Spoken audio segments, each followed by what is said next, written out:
వనస్థలిపురంలో RS brothers mega shopping mall Akkineni Naga Chaitanya మరియు శోభితా గార్లచే September 26న ఘన ప్రారంభం.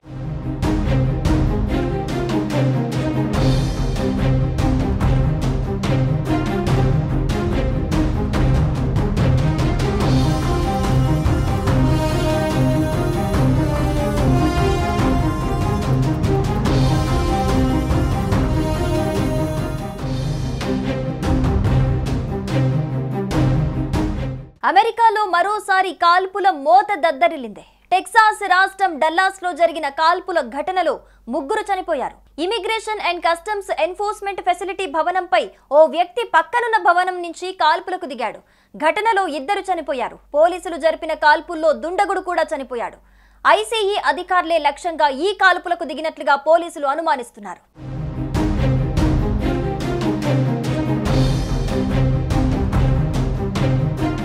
అమెరికాలో నివాసం ఉంటున్న అక్రమ వలసదారుల్ని వారి సొంత దేశాలకు పంపేందుకు చేపట్టిన దాడులకు ఐసీఈ నేతృత్వం వహిస్తున్న విషయం తెలిసిందే.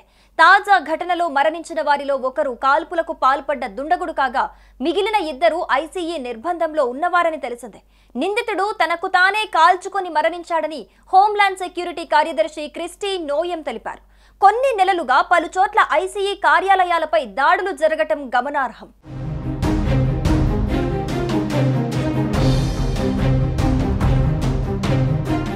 ఘటనా స్థలం నుంచి స్వాధీనం చేసుకున్న బుల్లెట్లపై యాంటీ ఐసీఈ అని రాసింది. ఎఫ్బీఐ డైరెక్టర్ కాష్ పటేల్ ఈ బుల్లెట్ల చిత్రాన్ని సోషల్ మీడియాలో పోస్ట్ చేశారు. ఈ సందేశాలు దాడి ఉద్దేశంపై మరింత సమాచారం ఇస్తున్నాయని, వాటి గురించి దర్యాప్తు చేస్తున్నట్లుగా చెప్పారు. ఈ ఘటనపై అమెరికా అధ్యక్షుడు డొనాల్డ్ ట్రంప్ స్పందిస్తూ ఈ హింసకు రాడికల్ లెఫ్ట్ డెమోక్రాట్స్ కారణమని ఆరోపించారు. డల్లాస్ లో జరిగిన ఈ కాల్పుల ఘటన ఇమిగ్రేషన్ సంబంధిత సమస్యలపై అమెరికాలో ఉన్న ఉద్రిక్తతలను మరోసారి బయటపెట్టింది. ఈ ఘటన దేశవ్యాప్తంగా భద్రతా చర్యలను మరింత పెంచాలనే చర్యకు దారితీసింది.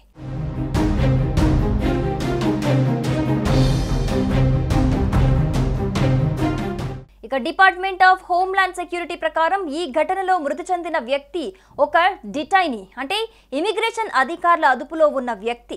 గాయపడిన 2లో ఒకరు మెక్సికన్ జాతీయుడని విదేశాంగ మంత్రిత్వ శాఖ తెలిపింది. గాయపడిన 2 ప్రస్తుతం క్రిటికల్ కండిషన్లో ఆసుపత్రిలో చికిత్స పొందుతున్నారు. దాడి చేసిన జోషువా జాన్ గాయం వల్ల మరణించాడని అధికార వర్గాలు చెబుతున్నాయి.